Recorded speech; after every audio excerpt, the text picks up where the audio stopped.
রেফারির বাঁশি বেজে ওঠার সঙ্গে সঙ্গে ফুটবল নিয়ে ছোটাছুটি, তবে তারা কোনো পেশাদার কিংবা বড় খেলোয়াড় নয়, সবাই খুদে ফুটবলার। চাঁদপুরের কচুয়া উপজেলার বিভিন্ন প্রাথমিক বিদ্যালয়ের শিক্ষার্থী। খুদে ফুটবলারদের নিয়েই এই গোল্ড কাপ ফুটবল টুর্নামেন্ট, যার বালক এবং বালিকা বিভাগের ফাইনাল খেলা দেখতে মাঠে ছিল উপচে পড়া ভিড়। উপস্থিত ছিলেন শিক্ষামন্ত্রী আ.ন.ম এহসানুল হক মিলন ও তার পরিবারের সদস্যরাও। নিজ এলাকার খুদে ফুটবলারদের এমন ক্রীড়াশৈলী নৈপুণ্য দেখে দারুণ খুশি তিনি।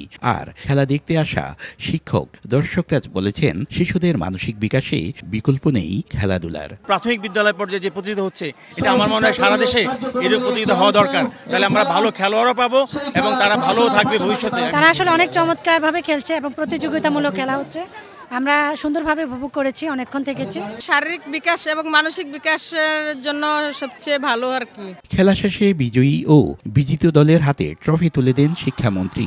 এ সময় শিশুদের জন্য এমন টুর্নামেন্ট আরো বেশি করে আয়োজনের উপর গুরুত্ব আরোপ করেন তিনি। তোমাদের বিভিন্ন রকম প্রতিযোগিতা হতে থাকবে, ডিবেট ক্লাব হবে, নাচের প্রতিযোগিতা হবে, কোরআন শরীফের প্রতিযোগিতা হবে।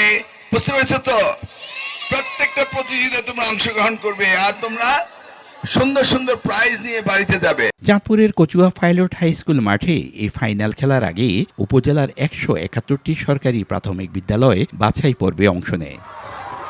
ফারুক আহমদ, সময় সংবাদ, চাঁদপুর।